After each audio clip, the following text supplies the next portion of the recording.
it's interesting what you mentioned before about, trying to think always creatively, because now when I see you, you were 100% focused on content creation. Now you're transitioning to a more CEO kind of role where you have to think strategically, okay, where I want the club to go, how I'm going to make my money, how I'm going to pay the salaries of the players, the cost of travel, all these things. But at the same time, you need to keep the creativity going because that's the soul of the club. How you keep up or how you make or organize yourself to keep up with the creativity without losing track of all the day-to-day operational stuff? Because sometimes on our day-to-day, we are just lost in things, and you finish the day and said, okay, I've done nothing, but you caught up in this rat race, to call it in a way. How you find time for creativity and to build a storytelling? So 2 things that come to my mind. And last year was chaotic because year 1 of the club owner, but also player, because I want to finish off my playing career with having built the club to close off that story. And we got promotion and that was fantastic. But owner, player, managing the financial side, managing the marketing side, then the sporting side, it became so crazy. And there's 2 answers I have, one a bit more technical, one a bit more away from sports business. And it's just something that's been so valuable to me. And I hope people listening, they also take this into their own life. In the last few years, one thing that's really helped me is just paying a lot more attention to my mindset, developing my mindset. And how I've been able to do that is reading a lot of books in the self-development space, podcasts, learning from top leaders in the space. And why that helps me with this is because it allows me to become more self-aware, allows me to become more disciplined, more ambitious. It allows me to basically become a high performance person of me, a better operator. And that is very, very important, because if you don't have that piece, it doesn't matter what kind of tactics or whatever you then try and implement to make the right moves. That's the most deep and the most important piece. So I encourage everyone every day to give some attention to your mind, develop it, and level up your best version. Now, the second part of that is, what do I do to actually manage things? So like you said, there's so many different things, and oftentimes it's the more important key needle movers that you have to focus on to move the vision forward.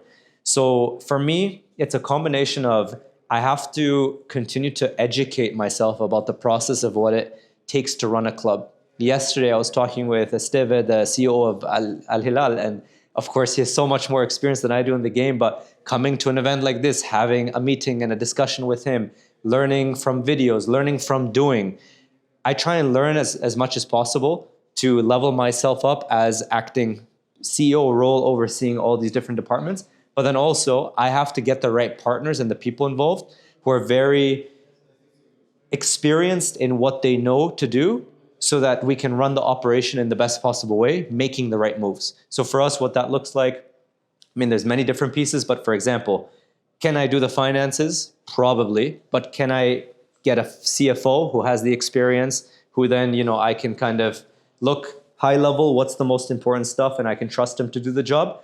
That's kind of the way I've been evolving in the last couple of months. And so far, it's been good. I'm still learning. I'm a young club owner in the space. So step by step, we continue to grow and build.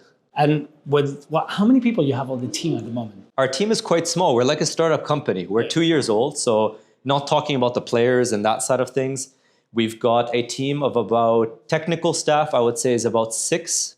Yes. 6 on the technical side. And then the actual business side or the corporate side of the club, we've got about 5.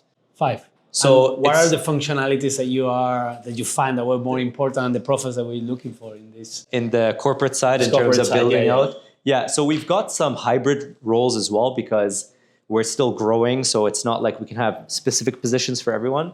But I have to say, of course, the CFO is a very important part of the operation. You need someone to look at the numbers. Yes.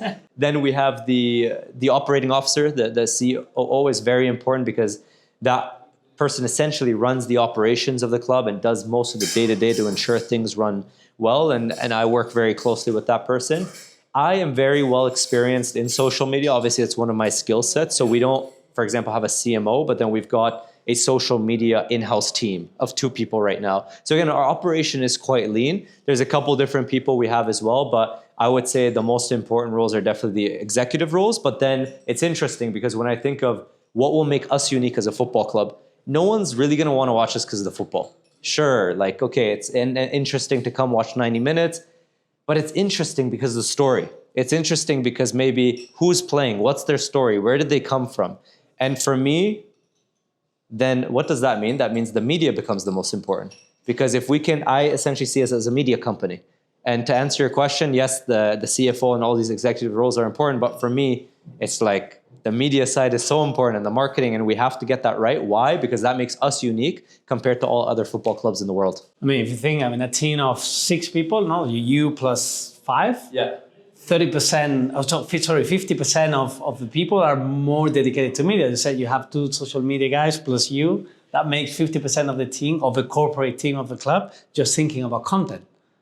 It's very content driven. I mean, look, we've got, obviously on the football side, we've got a sporting director. We've got our technical staff of the head coach, the assistant, fitness, physio, but that's the football side. On the corporate side, we have a couple of support systems, people who aren't fully employed, but we outsource them or we use them on a case-by-case basis. But in terms of people who are in it all the time, it's very lean. We're a startup. We're a new club.